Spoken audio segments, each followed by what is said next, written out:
hobi saya atau memang profesi saya. Bilang saya tujuan di sana itu saya bukan menang, saya hanya biar bisa masuk TV saja. Iya.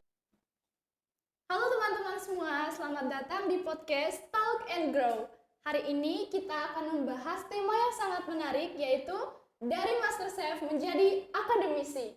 Biasanya orang mengenal MasterChef itu kan adalah orang yang bekerja di dapur profesional dan penuh kreativitas. Namun bagaimana kalau perjalanan itu berubah menjadi seorang akademisi? Nah, oleh karena itu telah hadir bersama kita pada hari ini seorang Super Master Chef yang sekarang sudah menjadi akademisi di Politeknik Al-Bajo Komodos. Sebelum itu, izinkan saya untuk memperkenalkan diri. Saya Isabella Gracia Purnama, biasa dipanggil Bella. Tentunya di sini saya tidak sendiri, tetapi bersama narasumber kita. Saya Andriano Kaldrinto Mami, dipanggil Andre. Halo Pak Andri, bagaimana kabarnya Pak? Puji Tuhan, sehat luar biasa ya. Wah. Ini pertama saya diundang ke podcast dari tahun 2023 semenjak dari MasterChef kemarin. Perdana. Oke, jadi di sini kita langsung saja ya Pak, dan saya sudah sangat penasaran. Mungkin teman-teman juga tidak sabar ingin mendengar cerita dari Pak Andri. Kalau boleh diceritain Pak, awal mula Bapak tertarik ke dunia kuliner itu bagaimana Pak? Oke, awal mula tertarik di kuliner sebenarnya itu karena kami di rumah ya, dari rumah. Kan di Manggarai itu yang bantu masak di rumah itu kan anak cewek. Nah, tapi kami di rumah itu 5 bersaudara, tidak ada ceweknya. Jadi mau tidak mau salah satunya harus bantu mama di rumah kan. Nah, maka dari itu saya yang bantu biasa di rumah untuk masak. Nah, dari situ mulai tahu bagaimana cara masak, lihat dari mama sendiri bagaimana di rumah kan. Seperti itu. Oke, perjalanan yang sangat menarik karena emang di rumahnya Pak Andri itu tidak ada yang hobi memasak untuk membantu mama, jadi Pak Andri turun tangan langsung untuk membantu Iya, mama. betul Gitu. seperti itu. Oke, jadi berbicara perjalanan juga Pak, pasti akan ada pengalaman. Betul. Kalau boleh diceritain bagaimana pengalaman Bapak selama mengikuti kompetisi MasterChef? Oke, sebelum masuk pengalaman ke kompetisi MasterChef, saya cerita dulu pengalaman sedikit. Mulai dari rumah tadi ya. Kan di rumah saya bantu, kebetulan oma saya juga dulu punya hotel, namanya Ces Felix Hotel di sebelah bukan Puskesmas Komodo, tapi sekarang sudah tutup. Nah, di situ juga saya dulu tinggal sama oma saya, bantu bagaimana buat breakfast, kayak pancake dan lain sebagainya. Nah, dari situ saya belajar. Kemudian untuk SMP, SD, SMP, SMA pun sebenarnya saya tidak punya basic kulineri. Tapi memang karena basic bantu di rumah, kemudian otodidak belajar bagaimana masak. Makanya saya iseng-iseng. Awalnya saya nonton MasterChef itu saya tertarik. Saya mau coba.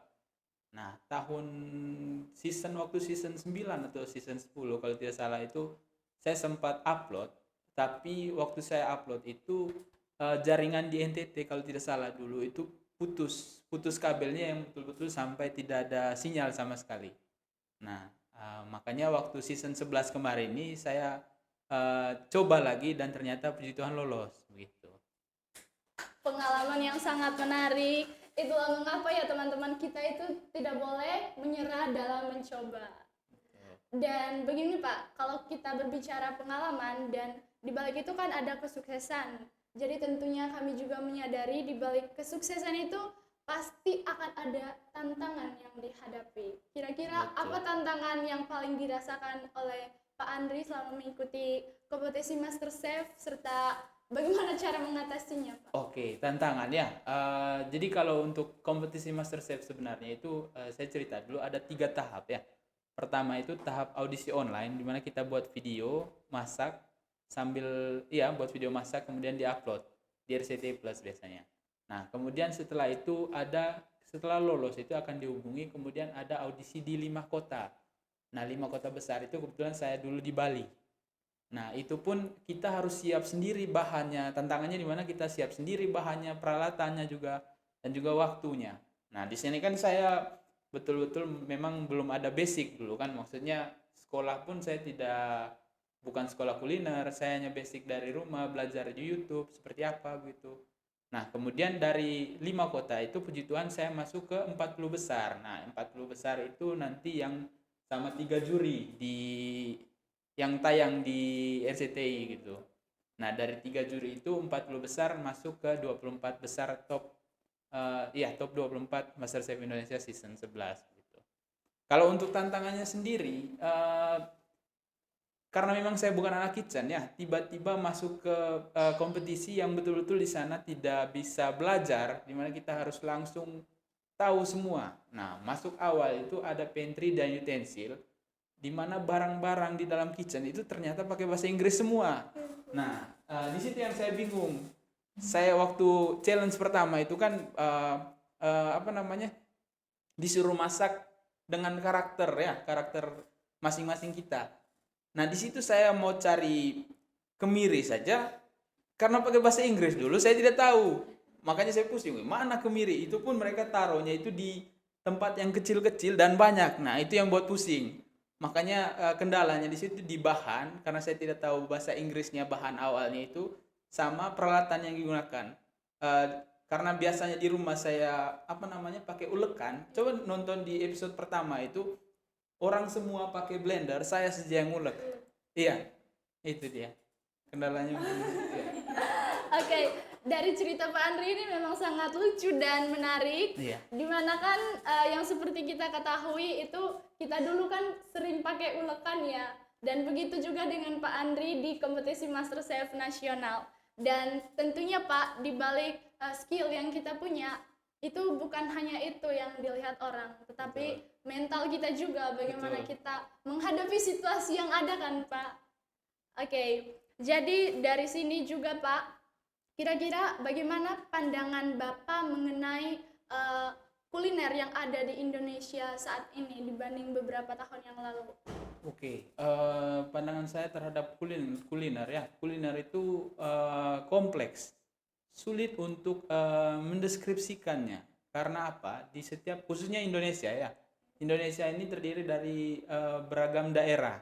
Nah, masing-masing daerah itu punya karakteristik. Contohnya misalkan gulai. Nah, ada yang dari Jawa, ada yang dari Sumatera. Nah, setiap daerah itu punya karakteristik yang berbeda-beda. Jadi itu kuliner itu menurut saya juga unik karena dia bisa menyatukan menyatukan orang dalam satu cita rasa yang khas gitu. Kurang lebih seperti itu. Sangat luar biasa sekali ya. Jadi begini Pak, jika kita lihat di Indonesia juga sekarang kan banyak sekali makanan. Betul. Dan dari sini juga orang memasak itu biasanya bingung, ini hobi saya atau memang profesi saya. Terkadang mereka bingung. Jadi menurut pandangan Bapak itu perbedaan antara hobi sebagai memasak dan hobi sebagai profesi itu bagaimana? Hobi ada ulang ini profesi gitu kan. Iya. Oke. Jadi kalau menurut saya ya, memasak itu bukan hanya profesi sebagai chef saja, tetapi perlu juga ada hobi atau passion kita di sana. Karena kalau kita hanya memasak karena profesi tanpa ada cinta terhadap masakan itu tidak akan enak kalau menurut saya, karena kita memasak itu dengan cinta khususnya. Karena tidak ada cinta, tidak ada rasa yang spesial di dalamnya. Betul sekali. Jadi itulah pentingnya ketika memasak itu bukan asal memasak saja, tetapi harus punya rasa cinta agar rasanya juga semakin enak. Iya. Sehingga ketika orang makan itu orang merasakan apa yang kita buat dan perasaan kita tertuang lewat masakan. Betul sekali Pak. Jadi seperti yang kita ketahui kan sekarang Pak Andri adalah salah satu dosen di Politeknik Elba Joko Modus. Tentunya menjadi dosen itu adalah sebuah profesi yang sangat bisa dibilang sangat bagus, karena dimana Bapak di sini itu kan membagi pengetahuan, pengalaman kepada mahasiswa. Kira-kira apa yang membuat Bapak memikirkan untuk mengalih profesi sebagai akademisi? Oke. Sebelum saya masuk di sini, itu saya sempat di Ayana ya, di Hotel Ayana Komodo. Tidak lama juga, hanya mungkin sekitar 3-4 bulanan. Nah, sejujurnya awalnya saya apa namanya lamar di sini itu masuk di prodi yang bukan di kulineri. Ya, saya sejujurnya saya masuk lamar di ekowisata karena memang basic apa namanya basic pendidikan saya itu di ekowisata. Tetapi karena melihat CV saya juga sempat di beberapa hotel dan restoran, mungkin jadi pertimbangan, sehingga ketika saya melamar di sini saya ada 3 kali tes kalau tidak salah ya, sama ada terakhir itu tes cooking test. Makanya waktu awal itu saya bingung kok bisa cooking test padahal saya lamarnya di ekowisata. Iya, tetapi sering berjalannya waktu di sini juga karena memang saya hobi untuk memasak, saya suka melakukan beberapa eksperimen. Jadi di situ juga saya belajar. Di sini juga saya bukan hanya mengajar, tetapi saya juga belajar bagaimana cara memasak yang baik dan benar. Dan sebenarnya sebelum saya ikut MasterChef itu, yang perlu diperhatikan ketika di kitchen itu adalah attitude dan karakter kita.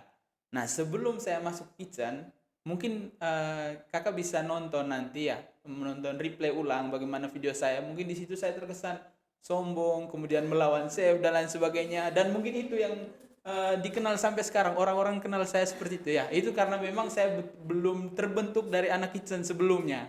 Jadi ketika saya masuk ke kitchen baru saya tahu, oh ternyata seperti ini. Karena di kitchen itu ada hierarkinya. Hierarkinya itu namanya kitchen bridge yang diambil dari apa namanya sistem di militer gitu. Kurang lebih seperti itu. Wow, cerita yang sangat menarik. Iya. Dari cerita Pak Andri kita bisa menyadari bahwa menjadi seorang chef itu bukan hanya sebagai profesi kita, tapi di mana Pak Andri mampu untuk berbagi ilmu kepada mahasiswa terlebih khusus di Politeknik Al-Bajau Komodo. Tapi kalau boleh tahu Pak, masakan yang paling suka Bapak masak itu apa? Oke, masakan yang paling suka saya masak itu masakan yang saya masak pertama kali di Galeri 1 itu ikan kuah asam. Kenapa ikan kuah asam? Karena dari kecil dulu kan kita di sini Labuan Bajo kan banyak ikan ya. Maksudnya dulu saya tinggal sama oma saya, selalu dihidangkan ikan kuah asam ketika ada tamu atau apapun itu. Makanya paling saya suka itu ikan kuah asam. Itu dia. Wow, ikan kuah asam. Iya. Teman-teman pernah makan ikan kuah asam nggak? Pernah. Rasanya Enak. enak dong. Oke. Itu waktu saya masak ikan kuah asam itu coba nanti cek di YouTube-nya RCTI ya. Sampai Chef Arnold bilang itu saya itu golden boy kalau tidak salah. Coba nanti dicek. Nanti coba dicek saja. Iya, siap Pak. Tapi attitude-nya waktu di sana itu jangan ditiru ya. Itu yang kurang bagusnya. Jadi mungkin banyak anak di luar sana Pak, khususnya mahasiswa, mereka bingung untuk menentukan arah masa depannya itu kemana. Oke. Jadi apakah Bapak punya pesan motivasi kepada mereka agar semakin semangat menentukan arahnya itu?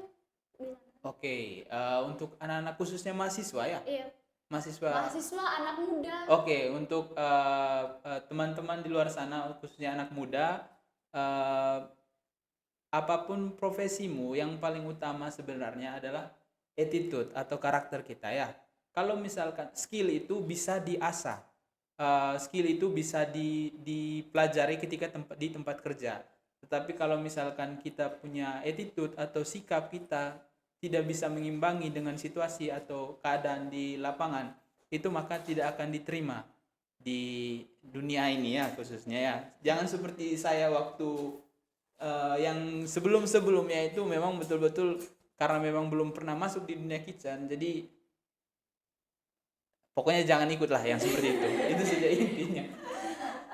Betul sekali yang disampaikan oleh Pak Andri. Mau sepintar apapun kita, sejago apapun kita, Betul. tanpa attitude yang baik, we are is nothing. Kalau boleh cerita Pak, apa tips dan trik kalau misalnya ada orang yang ingin masuk ke MasterChef Indonesia? Oke, tips and trick masuk MasterChef Indonesia. Yang pertama tentu harus bisa masak ya. Yang kedua itu harus punya karakter. Karena yang dicari di sana itu karakter kita. Harus kalau bisa unik lah. Nah, di sini saya mau cerita dulu sekali ya. Pernah apa namanya? saya itu kan saya tahu diri di sana ya. Ketika saya masuk MasterChef, saya pikir seperti saya semua skillnya. Ternyata di sana itu orang-orangnya hebat-hebat. Makanya karena orangnya sudah hebat-hebat semua, makanya ketika ada challenge, saya bilang saya tujuan di sana itu saya bukan menang, saya hanya biar bisa masuk TV saja. Iya, begitu saja. Jadi ketika ada challenge atau apapun itu, saya bilang sama teman-teman, "Wih, saya di depan Kak, biar saya bisa masuk frame terus, masuk frame terus." Iya. Karena kalau misalkan adu skill, saya sudah kalah sama mereka. Mereka lebih hebat dari saya. Iya, karena saya memang belajar dari rumah, tidak punya basic dan lain sebagainya, itu dia. Oke, buat teman-teman yang mungkin memiliki hobi yang seperti diceritakan oleh Pak Andri tadi, what are you waiting for? Kita pergi ke MasterChef Indonesia. Siapa tahu teman-teman bisa memiliki kesempatan untuk bergabung di sana. Betul. Oke, pertanyaan terakhir nih Pak. Ya. Kira-kira apa trik dari Bapak agar kita itu misalnya kan malas memasak. Kira-kira apa trik dari Bapak agar kita punya rasa begitu Pak ingin memasak? Oke, sebenarnya yang pertama itu kita harus lapar dulu ya. Iya. Karena kalau kita tidak lapar, kita tidak mau masak ya. Yang berikut, yang kedua itu sebenarnya hobi atau keinginan dari kita sendiri. Kalau misalkan kita tidak mau memasak atau kita tidak suka masak, pasti kalau lapar itu kita tinggal GoFood, Grab dan lain sebagainya.